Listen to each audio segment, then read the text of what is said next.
Hello friends, welcome to our channel. लेखक R K Narayan को उनके महान उपन्यास के फिल्म रूपांतरण से नफरत थी, लेकिन गाइड 1965 को व्यापक रूप से भारतीय सिनेमा की उत्कृष्ट कृति माना जाता है। इसके सितारों देवानंद व वहीदा रहमान के सर्वश्रेष्ठ कार्यों में से एक माना जाता है। इस फिल्म में एस टी बर्मन ने बॉलीवुड को सबसे खूबसूरत संगीत दिया।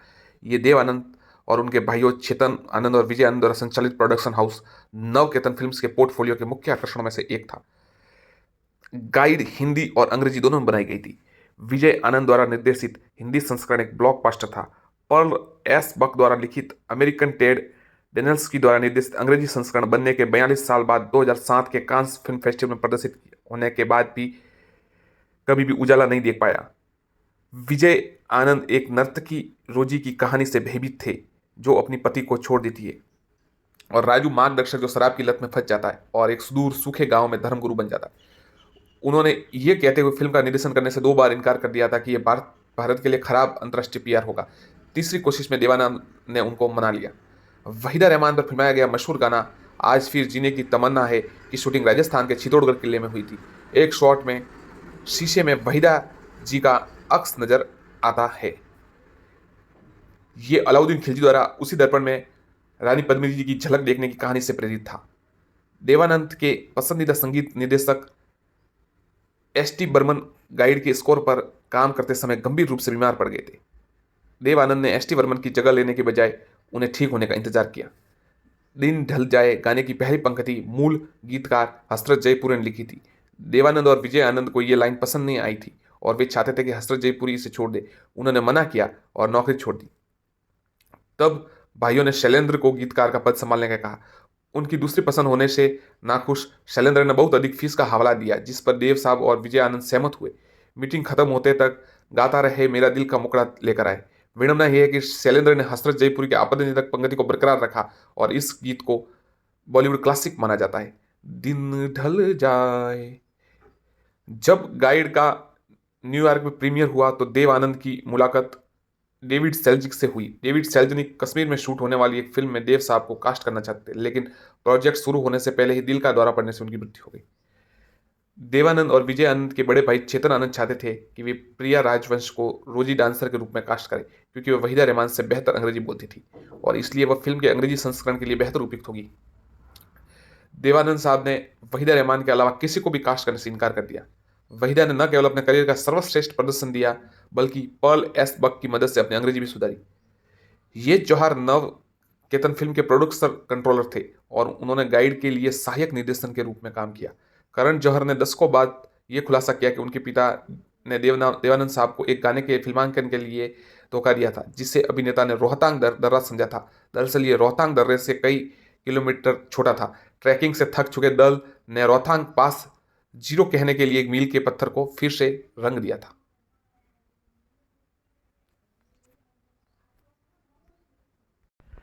गाइड फिल्म को निर्देशित किया था विजय आनंद ने। लेखक थे आर के नारायण, निर्माता थे देव आनंद साहब, और अभी इनमें जो मुख्य रोल में थे देवानंद साहब, वहीदा रहमान जी, लीला चिटनीस, अनवर हुसैन, उल्लास, गजानन जागीरदार, रशीद खान, किशोर साहब। संगीत दिया था एस टी बर्मन साहब ने।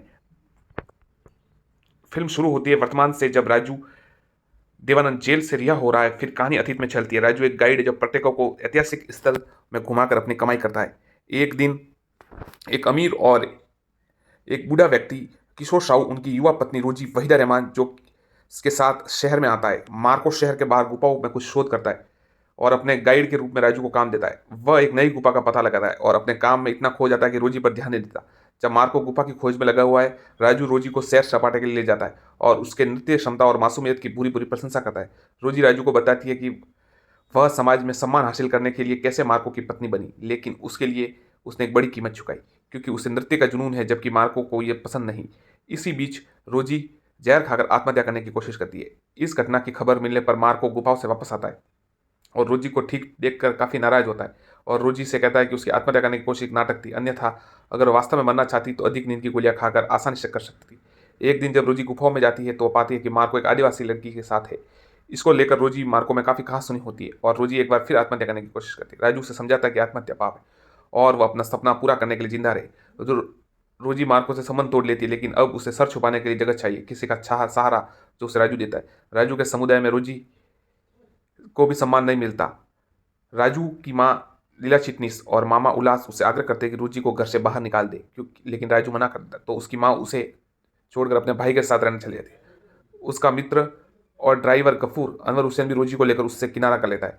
राजू की आमदनी खत्म हो जाती है, पूरा शहर उसके खिलाफ हो जाता है। इन सब के बावजूद राजू रोजी को एक गायक और नृत्यंगना बनने के लिए प्रोत्साहित करता है और उसकी मदद करता है। और ज्यों ही जल्दी रोजी एक स्टार बन जाती है, ज्यों ही रोजी नई ऊंचाइयां छूती है, राजू आवारागर्दी करने लगता है और उसे जुए और नशे की लत लग जाती है। अब फिर मार्को वापस आता है। रोजी को वापस जीतने की कोशिश करने के मन से वह रोजी से मिलने आता है और फूलों का गुलदस्ता लाता है। बीच में उसे राजू टकरा जाता है। राजू उससे फूलों का गुलदस्ता ले लेता है और मार्को राजू से कहता है कि रोजी के कुछ गहने जो एक लॉकर में जमा है और जिनको निकालने के लिए रोजी के हस्ताक्षर चाहिए। राजू इस आशंका में यदि मार्को और रोजी दोबारा मिले तो उनके संबंध फिर से स्थापित न हो जाए, लॉकर के पेपरों में रोजी के जाली हस्ताक्षर कर देता है, लेकिन मार्को को रोजी से मिलने नहीं देता। इस बीच राजू और रोजी के संबंध में खटास आ जाती है। जब राजू को अपने पास आने से भी मना कर देती है और कहती है कि राजू तो बाहर चली जाएगी। इससे पहले दोनों में बहस हुई थी और रोजी ने मार्को को याद कर कहा था कि शायद मार्को ठीक कहता था, मर्द औरत की आमदनी में नहीं जीना चाहिए। जवाब में राजू कहता है ये रोजी की गलत फहमी है कि वह अपने बूते स्टार बन गई और उसको स्टार बनाने में राजू का भी बड़ा हाथ है। कुछ समय बाद रोजी को जालसाजी का पता चल जाता है। राजू को 2 साल की सजा हो जाती है। रोजी की ये समझ नहीं आता कि राजू ने जालसाजी क्यों की, जबकि वह रोजी से सीधे पैसे मांग सकता है। राजू ने पैसे की खातिर नहीं बल्कि रोजी से अपने प्रेम के लिए ऐसा कदम उठाया था, क्योंकि वह मार्को और रोजी को मिलने नहीं देना चाहता था। अब फिल्म वर्तमान में लौटती है। राजू की रिहाई के दिन रोजी और राजू की मां जेल में उसे लेने जाते हैं, लेकिन उन्हें पता चलता है कि अच्छे आचरण के कारण राजू को 6 महीने पहले ही रिहा दिया कर दिया। रोजी और राजू की मां उपदमन मिटा देते हैं। रिहाई के बाद राजू अकेला भटकता रहता है। गरीबी, निराशा, भूख और अकेलेपन के कारण वह इधर उधर भटकता है। एक दिन वह कुछ साधुओं की टोली के साथ एक छोटे से गांव के पुराने मंदिर अहाते में सो जाता है और अगले दिन उस मंदिर से निकलने वाले एक साधु सोते हुए राजू के ऊपर पीताम्बर वस्त्र उड़ा देते। अगले दिन गांव का एक किसान भोला वाला पीताम्बर वस्त्र सोते हुए राजू को साधु मान लेता है। भोला की बहन की शादी न करने की जिद कर रही थी। भोला उसे राजू के पास लाता है और उसे राजू उसे समझा बुझाकर राजी कर लेता है। भोला और भी आश्वस्त हो जाता है। राजू एक साधु है, वह ये बात सारे गांव में फैलाता है। गांव वाले उसे साधु मान लेते और उसके खाना और अन्य उपहार लेकर आते। वे अपनी समस्या उसको बताते। अब राजू उस गांव में स्वामी जी के नाम से जाना लगता है और गांव के पंडितों से उसके मतभेद भी हो जाते। गांव वालों को एक कहानी सुनाते और राजू उनको एक साधु के बारे में बताता है। एक बार एक गांव में अकाल पड़ गया था और साधु ने 12 दिन तक उपास रखा। उस गांव में बारिश हो गई। संयोग से उस गांव में इलाके में अकाल पड़ता है। गांव का एक मूर्ख राजू से वार्तालाप के दौरान सुनता कुछ और गांव वालों को आकर बताता है कि स्वामी जी ने वर्षा के लिए 12 दिन का उपवास करने का निर्णय किया। राजू पशुपेश में पड़ जाता है। पहले तो राजू इसका विरोध करता है। वह भोला को यह बताता है कि वह सजा याफ्ता मुजरिम है जिससे एक लड़की के कारण सजा मिली, लेकिन इस पर गांव वालों उस पर और आस्था कम नहीं होती और वह कुख्यात डाकू रत्नाकर का उदाहरण देते, जो आगे चलकर वाल्मीकि के नाम से प्रसिद्ध होते। अंततः राजू उपवास के लिए राजी होता है। हालांकि उसे विश्वास नहीं था कि मनुष्य के उपवास और वर्षा होने में संबंध है, लेकिन उपवास के दौरान राजू आध्यात्मिक विकास होता है और ख्याति दूर दूर तक फैल जाती है। हजारों की संख्या में दर्शनार्थी उससे आशीर्वाद लेने आते। उसकी ख्याति सुनकर रोजी, उसकी माँ और उसका दोस्त गफूर भी उससे मिलने आते। गफूर का भोला मंदिर के अंदर आने नहीं देता, क्योंकि वह दूसरे धर्म का है। राजू मध्यस्थता करता और कहता है इंसानियत, प्रेम और परोपकार ही उसका धर्म है। धीरे धीरे राजू की हालत नाजुक हो जाती है। आखिर 12वें दिन वर्षा होती है, लेकिन राजू का निधन हो जाता है। जहां एक और मंदिर के बाहर वाले खुशी से झूम रहे, वहीं दूसरी ओर मंदिर के अंदर उसके स्वजन उसकी मृत्यु का मातम मनाते हैं।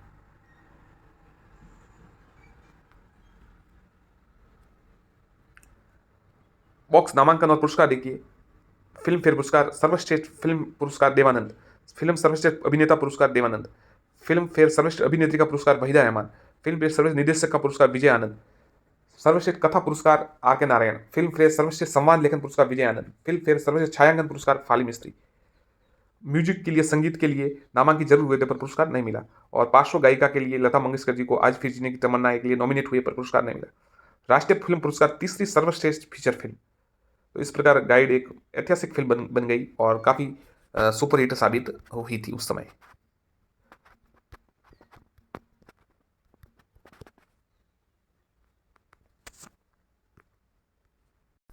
गाइड ने इंडियन बॉक्स ऑफिस पर 1 करोड़ 70 लाख रुपए कमाए थे उस समय 1965 में, और वर्ल्ड वाइड 3.5 करोड़ रुपए का कलेक्शन किया था। और बजट के हिसाब से ये ब्लॉकबस्टर साबित हुई थी और आज भी इसकी गिनती भारतीय हिंदी सिनेमा की टॉप 100 फिल्मों में की जाती है।